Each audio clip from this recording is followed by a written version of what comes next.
금요일날 어떤 집사님이 저한테 교회 들어오면서 이렇게 인사를 하시더라고요. 목사님, 감기를 뚫고 다녀왔습니다. 이렇게 얘기하시더라고요. 우리 앞뒤 좌우에 한번 인사할 때, 잘 오셨습니다. 인사하겠습니다. 반대편은 분에게도 다시 한번 인사할까요? 잘 오셨습니다. 직장인 김모 씨는 최근 지인이 암호화폐 가상통화라고 그러죠. 투자로 1,400만 원을 벌었다는 이야기를 듣고 질투가 났답니다. 처음에는 부럽기만 했는데 비슷한 소식이 계속되니까 저 사람 잘 안 됐으면 좋겠다는 생각까지 들었다고 합니다. 지인들에게 좋은 일이 생기면 함께 기뻐해 주는 게 맞는 것 같은데 시기심이 생기니까 스스로 경제적 결정감이 있었나 고민되는 생각이 있었다고 합니다. 직장인 홍모 씨는 최근 한 방송에서 암호화폐로 수십억 원을 벌었다는 사람들을 보면서 상대적인 박탈감을 느꼈다고 합니다. 홍 씨는 20대 초반 청년이 암호화폐로 내 연봉의 수백 배를 벌었다는 이야기를 접하고 허탈한 마음이 들었다고 합니다. 우리 속담에 이런 게 있죠. 사촌이 땅을 사면 뭐가 아프다? 배가 아프다. 사촌이 땅을 사면 시기하고 질투심이 생겨서 속이 상할 지경이다 라는 뜻이라고 합니다. 전문가들은 시기심은 잘못된 감정이 아니라 뇌에서 조건 반사적으로 일어나는 본능적인 감정이다 라고 분석합니다. 시기심은 누구에게나 생기는 자연스러운 감정이기 때문에 시기심을 느낀 것에 대해서 자책할 필요는 없다라고 말합니다. 시기심을 사전적인 정의를 내리면 남이 잘 되는 것을 샘하고 미워하는 마음이다라고 국어사전에 정의하고 있습니다.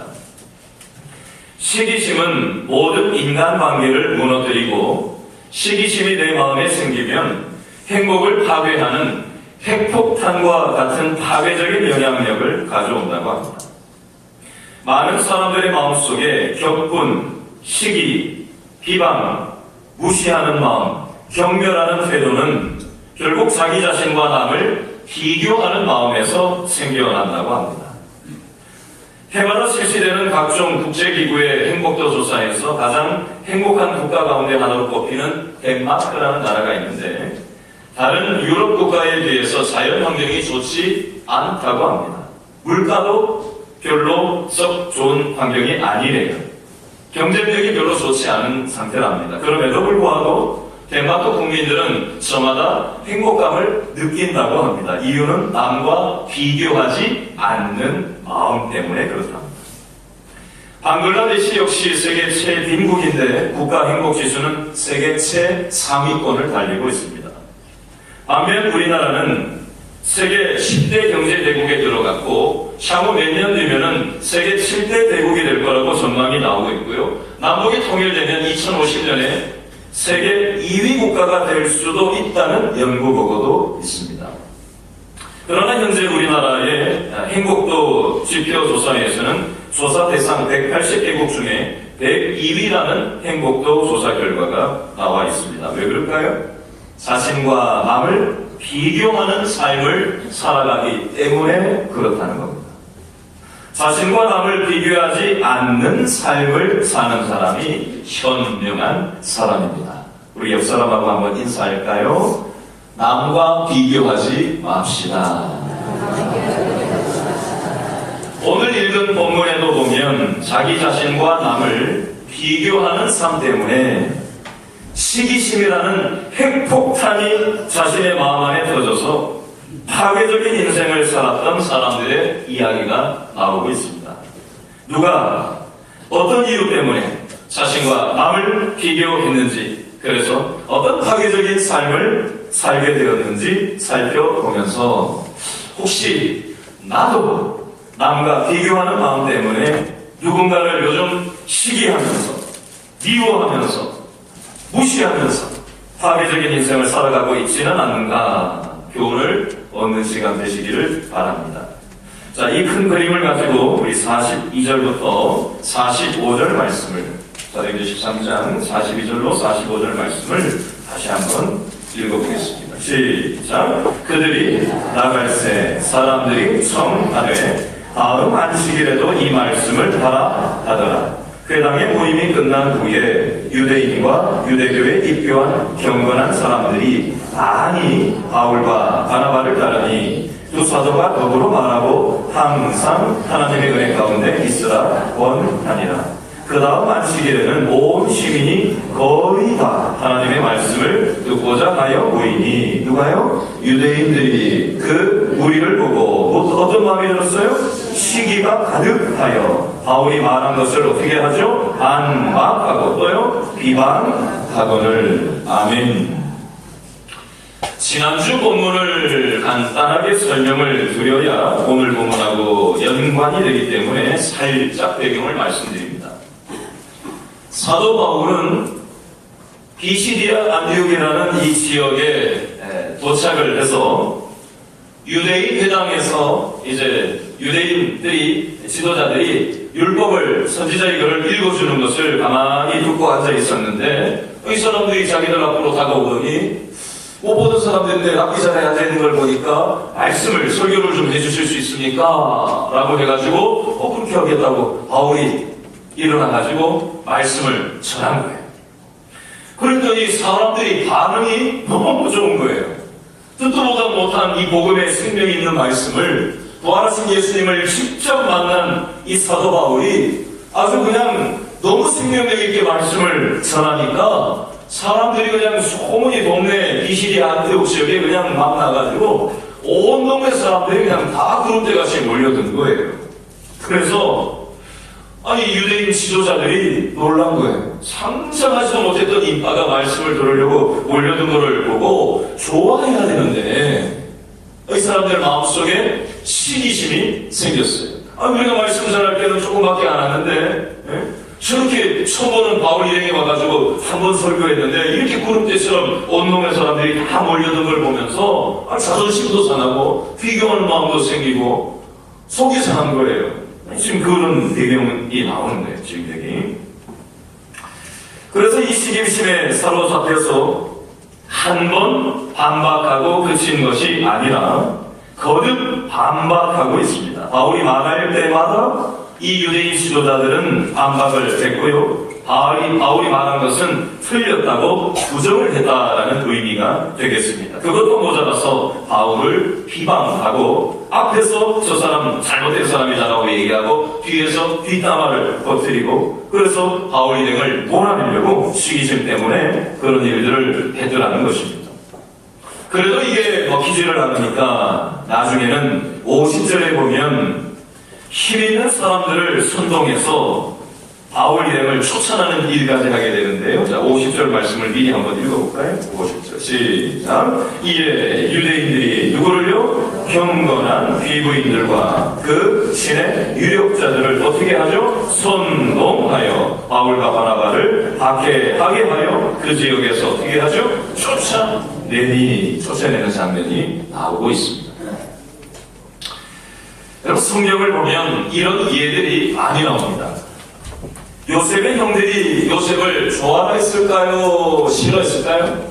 싫어했습니다. 왜요? 아버지 야곱이 요셉만 좋아라 하니까 형들 10명이 요셉에 대해서 시기심이 나가지고 동생 요셉을 틈만 남은 이놈 자식 어떻게 하려고 잡아 죽이려고 막다른 데 만났잖아요. 그죠? 아버지의 신부를 보내가지고 아버지 없는 공간에서 쥐도새도 없이 저놈 잡아 죽이려고 시기심 때문에 하려다가 그렇게 하지는 않고 인신매매해서 이제 팔아 넘기는 장면이 나옵니다. 무엇 때문에요? 시기심 때문에. 유대교 종교 지도자들이 예수님을 십자가에서 죽게 내보았어요. 무엇 때문에 그랬을까요? 예수님에 대한 시기심 때문에 그랬습니다.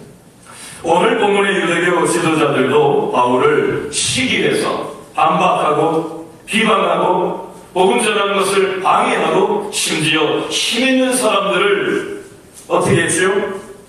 선동해서 이사의 바울 일행을 쫓아내는 장면을 우리는 방금 50절 말씀을 통해서 읽었습니다.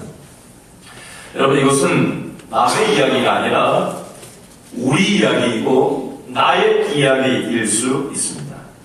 세상을 살아가다 보면 시기심 때문에 얼마나 이런 일들이 많이 일어나는지 모릅니다.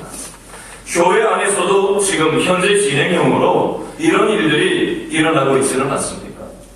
여러분, 나의 존재 의의를 하나님에게서 찾아야 하는데 남과 비교하는 것에서 찾으려고 하기 때문에 자꾸만 문제가 발생하는 것입니다.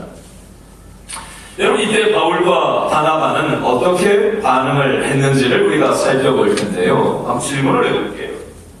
만약에 저와 여러분에게 누군가 시기심을 가지고 우리를 비방하고 내가 말하는 것마다 반박을 하고 뒤에서 엉뚱한 말을 만들어내고 그래서 힘들게 우리를 만들었을 때 여러분이라면 어떻게 반응을 하시겠습니까? 옆 사람한테 물어보세요. 준비 시작. 어떻게 하시겠어요? 물어보세요. 물어보세요.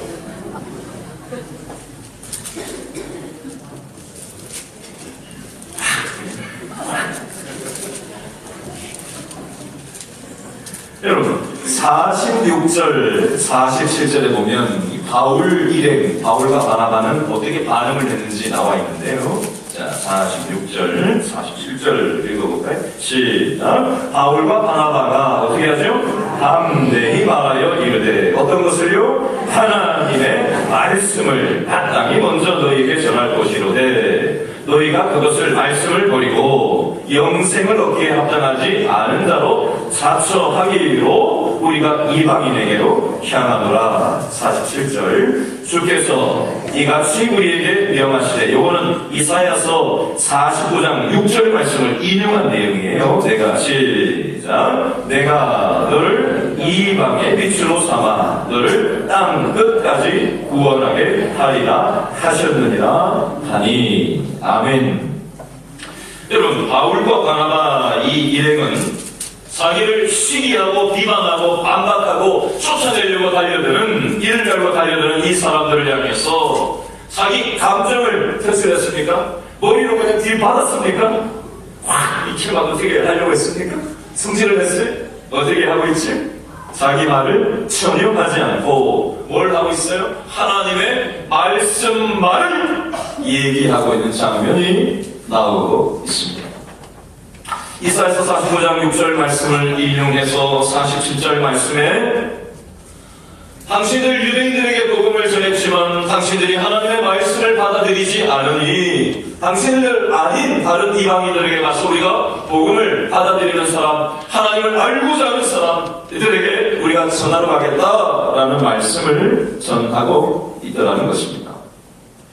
유대인 지도자들은 하나님의 말씀을 전하는 사람들이어야 했지만 오히려 말씀을 방해하는 사람들로 역할을 하고 있는 반면 이방인들은 오히려 하나님의 말씀을 받아들이고 하나님의 영원하신 그 말씀, 그 생명의 말씀이 없으면 나의 지식과 나의 돈과 나의 건강과 보잘것없는 나의 최선으로 살아가는 이런 삶을 사는 것이 너무나도 부족하고 불완전한 삶이라는 걸 깨닫고 하나님 앞으로 돌아오는 일들이 그 당시에 바울과 바나바의 이 복음을 듣고 변화의 역사들이 일어났다라고 표현을 하고 있는 구절이 48절과 49절에 나와 있는데 읽어볼까요? 48구절 시작. 누가요?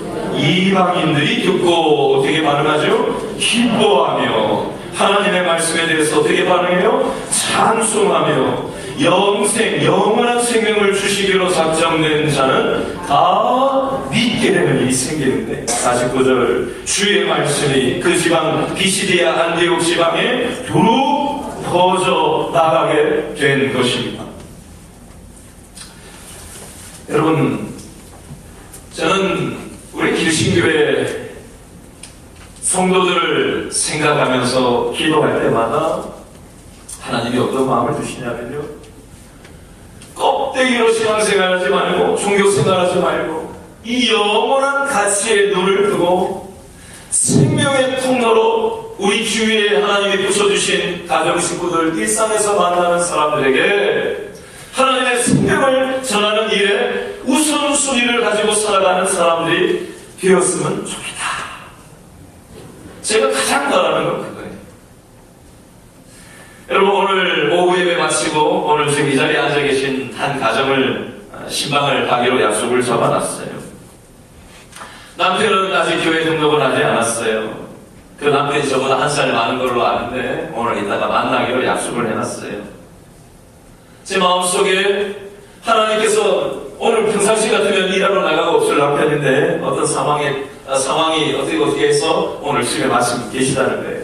그래서 교회는 안 나오신 분이지만 함께 만나기로 약속을 해놨어요. 제 마음속에 하나님, 이 남편이 이 새신자도 신방을 받아야 되겠지만 오랜만에 다시 교회 나오신 분이지만 그 남편의 영혼도 하나님께서 구원하기를 원하시는데 하나님께서 그 영혼을 신방의 자리로 나오게 하신 것은 하나님이 뜻이 계셔서 만나게 하실 텐데 그 영혼이 하나님의 이 영원한 가치를 깨닫고 함께 신앙생활 할 수 있게 해주십시오. 제 마음속에 그런 마음의 소원이 있어요. 여러분들도 누군지 제가 말씀을 안 드릴 테니까 믿음으로 이 시간에 한번 기도해 주세요. 하나님께서는 믿음의 생각, 믿음의 마음, 이 믿음의 기도를 통해서 합리와 열선을 이루신 줄로 믿으시기 바랍니다. 계속해서 그리고 50절 말씀을 한번 먼저 읽어볼까요? 다 같이 시작. 이에 누가요? 유대인들이 누구를요? 경건한 비구인들과 그 신의 유력자들을 어떻게 하죠? 볼 때린 사람 동그라미를 치세요. 선동이라는 단어에 동그라미를 치세요. 유대인들이 경건한 비구인들과 그 신의 유력자들을 선동의 동그라미 치시고 선동하여 계속했습니다. 바울과 바나바를 어떻게 하게 하죠? 박해하게 하여 그 지역에서 결국 쫓아내는 장면이 나옵니다. 자, 오늘 설교의 핵심 단어는요, 45절의 시기라는 단어와 두 번째 50절의 선동이라는 단어입니다. 시기는 아까 설명을 드렸고요. 두 번째 단어인 선동이라는 주제어를 가지고 말씀을 좀 추가하려고 합니다. 여러분, 몇 달 전에 240번 버스 사건, 건대역 앞에서 있었던 사건, 여러분 뉴스 보도를 통해서 한참 이렇게 회자되었는데 혹시 생각나시나요? 안 나요? 240번 버스 기사가 운전을 하고 있는데 버스 승강장에서 버스 안에 타고 있는 사람이 뭐라고 이게 인터넷에 글을 올렸냐면은 4살짜리 아이가 엄마는 버스에 타고 있는데 버스에서 뛰어내리는데 버스 기사가 엄마가 막 울부짖으면서 막 소리를 지르면서 내려달라고 하는데 뭐라고 표현해놨더라? 미친 버스 기사라고 해놨다고 하여튼 별가지 막 욕을 막 하게 하면서 오히려 버스 기사가 그 엄마한테 욕을 하면서 세워주다가 거기에 가버린다는 거예요. 방금 쭈쭈거리잖아. 그죠? 그러면서 사람들이 막 댓글을 달고 인터넷에서 난리가 났어요. 어떻게, 그런 기사가 있냐? 뭐, 별가지 얘기가 여기 올라오고, 그냥 뭐, 고발해야 된다, 뭐, 어찌해야 된다, 막 난리가 막 폭성이 났어요. 근데 나중에 CCTV를 확인을 해보고, 이런저런 정황들을 다 이렇게 분석해서 뚜껑을 열어보니까 완전히 다른 얘기인 거예요. 4살이 아니라 7살이었고 버스기사가 한 번만 열었던 게 아니라 내려가려고 해서 두 번째 버스문을 다시 한번 세차 열었던 적도 있는데 그때까지는 내리지 않았다는 게 발견이 되고 4살도 아니고 7살이고 버스기사가 욕했다는 말도 거짓말이고 없는 말이고 도로교통법에서는 그렇게 내려주면 버스한테 6개월 이게 버스 운전을 못하게 만들고 벌금도 200만 원을 무는 그런 조항도 있고 그게 이미 이쪽으로 차선 완전히 들어온 상태이기 때문에 내려주면 위험하기 때문에 내려주는 형편도 못했고 뉴스 기자가 아예 타가지고 시내까지 다 하면서 그 정황을 다 이렇게 실시간으로 얘기를 해보니 버스 기사는 아무 잘못한 게 없더라고요. 딸도 그 얘기를 하나하나 꼼꼼하게 그걸 자기 아빠가 몇십 년 동안 한 번도 민원을 발생시키지 않은 모범 운전사였고 정황도 그런 정황이 아닌데 어떻게 이렇게 사람을 잡냐고 하면서 그 상황을 버스에서 딸이 고스란히 올리면서 이 내용이 완전히 반전이 되어서 그렇게 상황이 파괴되는 내용이 나왔습니다. 여러분, 우리나라 사람들은요, 내미근성이 있어요. 내미근성. 그리고 카더라 통신이라는 게 있어요. 경상도 사투리로 뭐 했다더라 카더라. 누가 아무개가 뭐 했다더라 카더라. 그럼 오 진짜 그래? 그랬나보다 거기 나쁘나 하면서 뭐 별가지가 이게 막 살을 막 눈덩이처럼 불어나가지고 생사로 아주 매장하는 그런 분위기가 우리나라 사람들한테 있어요. 여러분, 정치에서도요, 특히 이 권력을 유지하고 권력을 얻어내기 위해서 정치적인 상징 조작을 통해서 얼마나 많은 이 사람들이 군중들을 이용을 했는지 모릅니다. 여러분, 신문도 씹어서 봐야 돼요. 신문이라고 해서 객관적인 사실만 싣는 게 아닙니다. 너무 보수적인 언론도 있고 너무 진보적인 언론도 있고 균형 있게 우리가 가치 판단을, 사실 판단을 정확하게 내릴 필요가 있는데 한쪽만 쏠려가지고 상대편을 완전히 이단아처럼, 완전히 그냥 빨갱이처럼 양쪽 사람들이 균형 없는 그런 시각을 가지고 우리가 신문을 보고 뉴스를 대할 때가 있더라는 것입니다. 여러분, 이 선동이라는 주제를 가지고 우리가 생각을 계속해서 해보려고 하는 건데요. 여러분, 사단은 누구를 선동했죠? 창세기에 보면 뱀은 누구한테 다가와가지고 선동을 했습니까? 유혹을 했습니까? 하와를 유혹했어요. 다른 말로 선동을 했어요. 여러분, 하와는 누구를 유혹했죠? 누구를 선동했죠? 자기 남편 아담을 또 찾아가서 유혹하고 다른 말로 선동했습니다. 가나안 땅에 들어갈 때 12성탐꾼을 들여보냈는데, 파악을 하라고 들여보냈는데 10성탐꾼이 와가지고 어떤 보고를 하죠? 믿음의 보고를 합니까? 부정적인 보고를 합니다. 그 사람들은 거대한 족속이고 우리는 예쁘이대 같아. 예? 우리가 어떻게 저 사람들을 이기냐 하면서 많은 사람들의 마음을 아주 그냥 움츠러들게 만들고 선동, 부정적인 선동을 하는 영향력을 미쳤습니다. 두 성탐꾼들이 믿음의 보고를 했지만 그 믿음의 보고는 다수결에 의해서 부결되고 부정적인 결과를 이스라엘 백성들은 겪어야만 했습니다. 여러분, 이런 상황을 가지고 오늘 본문으로 다시 돌아와서 그럼 이렇게 생각을 해봤으면 좋겠어요. 50절 말씀을 우리 다시 한번 읽어보면서 이 의미를 한번 생각을 해보겠습니다. 50절 다 같이 시작. 이에 누가요? 유대인들이 누구를요? 경건한 귀부인들과 그 신의 유력자들을 선동하여 바울과 바나바를 박해하게 하여 그 지역에서 쫓아냈습니다. 여러분, 바울과 바나바는 나쁜 놈들이었습니까? 박해를 받을 만큼 지금 나쁜 일을 했기 때문이었습니까? 쫓겨날 짓을 했습니까? 하나님의 말씀만을 그저 고지고대로 전한 것 말고는 인간의 말도 감정도 섞지 않고 그저 하나님의 말씀만 전한 것밖에는 없었어요. 아무 잘못이 없었어요. 그러나 이 유대인 지도자들은 하나님의 말씀을 맡은 자들임에도 불구하고 시기심에 가득 차서 비난하고 반박하고 이 바울 일행들을 어떻게든지 쫓아내기 위해서 어떻게 했어요?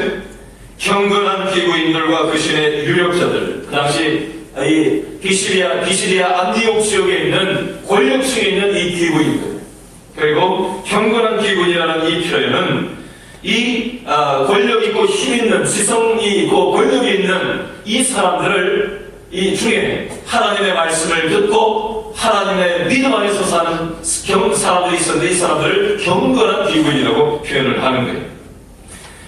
이 믿음의 사람들조차도 이 지도자들이 얘기를 하니까 그것이 사실인 줄 알고 선동되어서 박해하는 앞잡이 역할을 하게 되고 결국은 믿음의 사람들인 이 바울과 바나바를 쫓아내는데 앞장을 서는 일들을 하고 있더라는 겁니다. 다른 말로 이렇게 한번 얘기해 볼게요.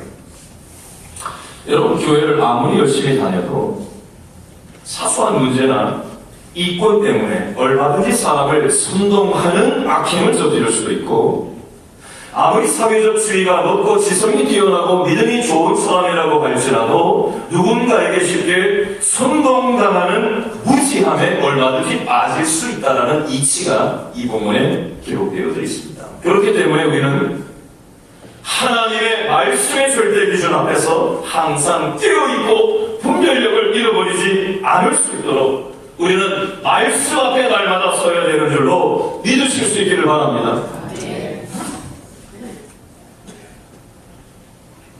계속해서 우리 51절 말씀 같이 읽어볼까요? 51절 시작. 두 사람이 그들을 향하여 말에 티끌을 떨어버리고 어디로 갔죠? 이고니온으로 가거늘. 이고니온은 이 비시리아 안디옥 지역으로부터 동남쪽으로 한 180km 지점에 있는 동네인데 그 동네로 이제 쫓겨나서 바울과 바나바가 이고니온으로 이동했다는 얘기를 하고 있는 거예요. 그 다음 52절 다 같이 시작. 누구는요? 제자들은 어땠어요? 기쁨과 성령이 어땠다고요? 충만하니라. 아멘. 이 52절과 52절에 기쁨과 성령이 충만했다는 이 표현과 비교해서 같이 봐야 될 게 있는데 45절로 가보세요. 자, 45절에는 누가 나오죠? 유대인들이 그 무리를 보고, 바울과 바나바 무리를 보고 뭘로 가득 찼어요? 시기로 가득 찼습니다. 자, 45절에는 유대인들이 바울과 바나바 일행을 보고 시기로 가득 찼다면 52절에는 이 제자들은 누구냐면 바울과 바나바로부터 전도되어서 하나님을 알게 된 사람들이 뭘로 가득 찼어요? 기쁨과 성령으로 충만한 상태로 가득 찼다라고 이걸 비교해서 보셔야 돼요. 여러분, 지금 비시디아 안디옥 지역에서 바울과 바나바의 전도를 받고 믿음의 사람들이 된 이 제자들 옆에 더 이상 바울과 바나바가 함께 있습니까? 함께 없어요. 동남쪽으로 180km 떨어져 있는 이고니온으로 쫓겨났어요. 요즘 물리적으로 같이 없다고요. 그러나 무엇은 함께 있는 거예요? 말씀이신 하나님은 이 제자들과 지금 함께 계신 줄로 믿으시기 바랍니다. 여러분, 지난주 맹위를 펼쳤던 이 추위, 또 앞으로 계속해서 추위가 또 올 거다, 어쨌다 계속 뉴스 보도가 나오고, 지금 카자흐스탄에서는 어제 뉴스에 보니까 산토끼가 뭔가 점프를 하는 것처럼 돼가지고 이렇게 멈춰서 동태가 돼가지고 이렇게 뒤늦게 발견이 뉴스에 나왔어요. 또 개도 지나가다가 이렇게 딱 떨어붙어가지고 50몇 도까지 영하 떨어지니까 미국의 체감 온도가 69몇 도까지 며칠 전에 떨어졌대요. 요즘 세탁도 하지 마라, 뭐가 얼었다, 화장품도 얼었다, 뭐가 얼었다, 요즘 뉴스 보도에 계속 나오는데요. 여러분, 이 엄청난 추위가 영원할 거라고 생각하십니까? 이제 얼마 안 있으면 봄이 오는 줄로 믿으시기 바랍니다. 여름도 오는 줄로 믿으시기 바랍니다. 여러분, 계절은 바뀌는 거예요. 이 엄청난 추위도 시간이 지나면은요, 바뀌는 거예요. 여러분, 우리의 삶 가운데 엄청난 인생의 무게도 영원하지 않습니다. 지금 우리에게 있는 이 아픔도 영원하지 않아요. 어제 뉴스를 봤더니 이런 기사가 있어요. 외국에 어떤 엄마가 한쪽 가슴이 없더라고 수술을 했어요. 한쪽 가슴이 유방암 3기로 해가지고 그 아이 머리는 다 빠지고 젖을 먹이고 있는 거예요. 막 태어난, 암에 걸린 상태로 신생아가 태어난 거예요. 그래서 엄마가, 머리 다 빠진 엄마가 한쪽 가슴 없고 한쪽 가슴으로 있는 그 젖을 먹이는 그 모습이 나왔어요. 여러분, 우리 삶 가운데 가지가지 아픔이 있어요. 가지가지 힘들고 힘에 지나도록 고통스러운 삶의 현실이 모양을 바꿔치면서 계속 우리 삶 가운데 다가와요. 그러나 그 모든 인생의 문제도 지나가는 거예요. 영원하지 않아요.